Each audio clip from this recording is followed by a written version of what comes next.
February Thrive Life specials are live, so let's talk about my thoughts on each of them. First up is mushroom pieces. These have an overstock banner on them, and what that means is they have a lot of extra cans right now. And so when you purchase mushroom pieces, you may be getting cans that are already 1 to 2 years into their shelf life. The shelf life of mushroom pieces is 25 years unopened, and so they may already be down to 23 or 24 years. That's plenty for me. I don't mind that. I will gladly take the extra discount on those. I keep my mushroom pieces in this container so that I can just pour them right into whatever I'm making. So once I open a can, this is how I store them. You can see here, they are just freeze-dried mushroom pieces. I love them. They are so super convenient. I do not buy fresh mushrooms anymore unless I need whole mushrooms. But any sort of sliced mushrooms that I plan on putting in a meal, don't buy them anymore. I only buy these. They don't go bad. They don't get black and slimy. They are always fresh. They're always ready to go. I just throw them in a little bowl or a cup and I just put some water over them real quick if I want to hydrate them before putting them in. Or a lot of times I just dump them right in the pan and they pick up the moisture from the other stuff that I'm cooking. So it depends on what I'm putting them in. But 100% I recommend the mushroom pieces, and not just for your food storage, but for your everyday life. They will save so much money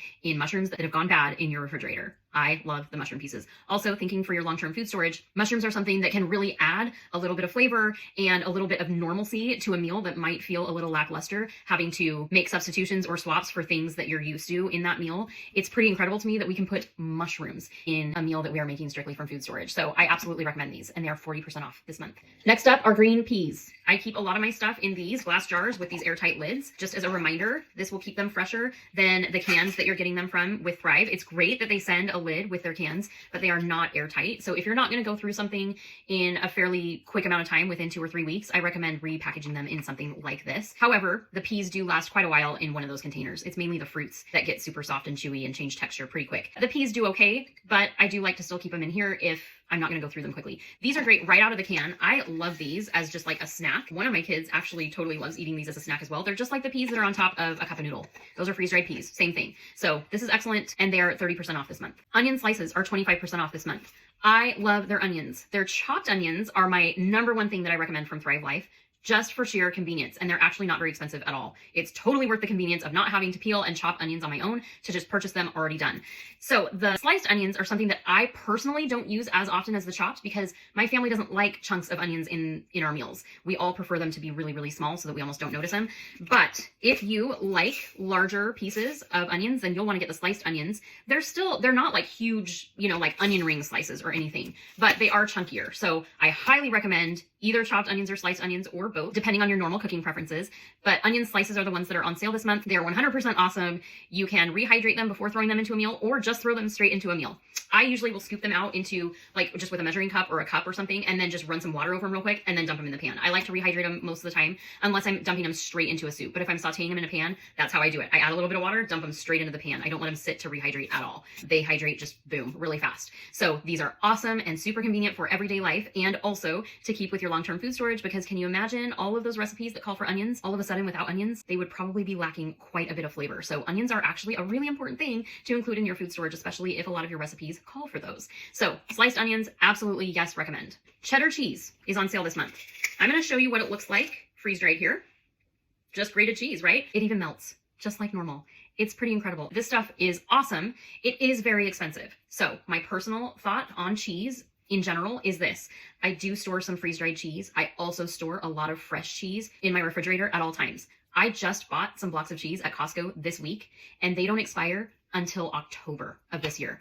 That is an 8 to 9 month shelf life, just as they come. I don't need to repackage that cheese. I just keep it as it came and put it in my fridge. So paying normal grocery store prices for fresh cheese is going to stretch your dollar a lot further than purchasing all freeze-dried cheese for your food storage. So what I recommend, and what I personally do, is I store several months of fresh cheese in my fridge at all times. I am lucky enough to have a refrigerator out in my garage, and so I have the space for it. Although I will say blocks of cheese aren't all that huge. So I store several blocks of cheese in my refrigerator, and then I also store freeze-dried cheese, because past those few months worth of blocks of cheese that I have in my refrigerator, I want some extra. Also, I think it's important to diversify your food storage. If you can store fresh for a decent shelf life, great, store the fresh. But in the example of cheese, if we were to have an extended power outage and I were to lose all of my refrigerator food, I would be glad that I had some freeze-dried cheese as well to back it up. So it's important not only to look at how your money is being spent and making smart decisions financially, but also in diversifying your food storage. So yes, of course, buying something directly from the grocery store and bringing it home is always going to be cheaper than the freeze-dried option, because you're paying for those extra steps of the freeze-drying process and the canning of the food, right? However, there is a place still for the freeze-dried option And it might be necessary to bust into your freeze-dried stuff a lot sooner than the 6-month supply that you have in your refrigerator of cheese in this example, just because of circumstances if the extended power outage were to hit. So I just wanted to throw that out there. I love their cheese. It is phenomenal. It does taste different. It's a little bit different. The flavor is the same. The texture is a little different. You do rehydrate it. You add water. You put it in a Ziploc bag. You put that bag in the refrigerator, and it comes out, but it's freeze-dried cheese. So it's not going to rehydrate and reconstitute to where you can't tell a difference. You can tell a difference if you're putting it on a taco. I think it's not that huge of a deal. Personally, I put it on a taco and it was just fine. And it was really cool to me that I could still have cheese from my 25-year shelf life food storage, but it does taste a little bit different. And so again, fresh cheese is probably preferred and it's cheaper. So I just want to point that out. I do love this. It costs some money. It is 25% off this month, however. Next is grilled chicken. I am a chicken snob. I say this every time their chicken goes on sale. I am one who doesn't even like eating leftovers with chicken. If it's a chicken leftover meal, I don't eat it because I can't stand the taste of reheated chicken. It is really gross to me. It tastes just microwaved and it has that vibe. So if you don't mind eating microwaved chicken, you'll probably be just fine with any freeze-dried chicken out there. If you're a chicken snob like me, you're probably not going to be super impressed with freeze-dried chicken. So I'm just putting it out there. It is a really important thing though to store proteins. So if you're not going to do the freeze-dried chicken, I would highly recommend looking into other options. My personal favorite way of doing it is just buying the fresh chicken, cutting it up, and then I use my vacuum sealer and throw it in my freezer in my garage. But I do still store freeze-dried chicken in case of that long-term power outage situation that we talked about with the cheese. So take it for what it's worth. Their chicken is not my favorite. Diced beef, same. It's very similar to the chicken to me. It is better than the chicken. It's not quite as potent of a reheated vibe that I get. It definitely helps to brown the meat. So after reconstituting it, if you throw it in a pan with some oil and brown it, it really helps to get rid of that reheated vibe. And if you think about it, this meat is pre-cooked. So of course it's going to taste reheated. That's exactly what it is. It is pre-cooked, reheated meat. And so it's not shocking that I get that vibe. It's just I'm very sensitive to that vibe. So again, if you aren't sensitive to it, I think you'll love the diced beef. I just use ground hamburger way more often in my cooking. So I do store some diced beef, but I don't store a lot because I only have a couple recipes that I use diced beef for. I will say I have made this and I just use a packet of gravy and heat it up in a pot with the diced beef and then serve it over rice. And it's really good. It's a really simple, easy meal that you can make with your food storage. So again, I do store some diced beef, just not a ton. Instant refried beans, they're fine. They're great. I just think they're not worth the money because I store several cans of refried beans in my can rotator at all times. And that is so much more cost effective than storing these instant refried beans. Even though they're on sale, they're still really expensive, like per serving. And so where, yeah, I recommend them as far as the process, it's super easy and they taste fine.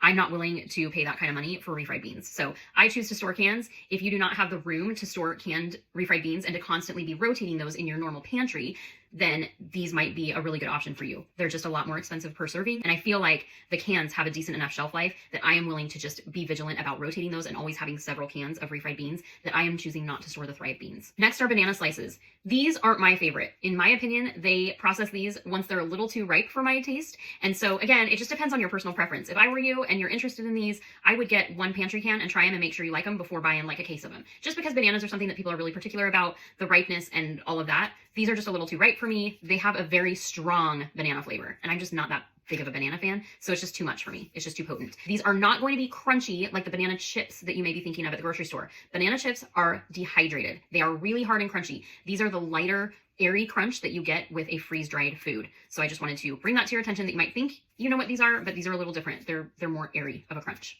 Next up is raspberries. I have an open can right now that I put in this. These are really great. They are very tart. They're very strong. And so I definitely don't eat these just like one after the other. They're great in like a granola mix or like a trail mix of sorts of like lots of different fruits. They're very strong and potent just in and of themselves. But these are great to add to muffins or things like that. Or like I said, I like them more in a mixture. But if you are a big berry fan, raspberries are great and they're on sale this month. All right, Thrive's Instant Milk is 50% off this month. This has the Overstock banner, so it may be 1 to 2 years into its shelf life, but other than that, you're getting the same old milk, so it's great to get it at a 50% off price. This used to be the only milk that I recommend, so I would say jump on this. However, the Church of Jesus Christ of Latter-day Saints, their LDS home food storage place, has totally changed their milk, and it's actually really good.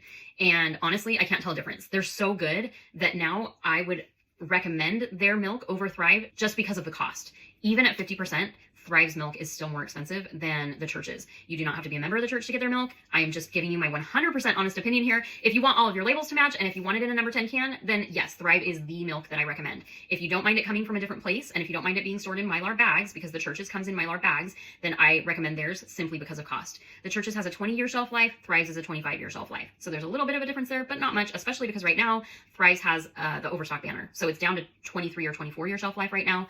So in my opinion, the savings is worth it because I am absolutely doing this on a budget. And so I'm just being real. I'm just being honest. If you can get the same quality and taste and flavor for cheaper, I'm not going to recommend that you do the more expensive one and not tell you about the cheaper option. All right, that is it. Those are the February specials. Please let me know if you have any questions about them at all. And as always, you can find all of these at planforawesome.com/February. And you can see all of my written comments on them and links to everything that is on sale this month.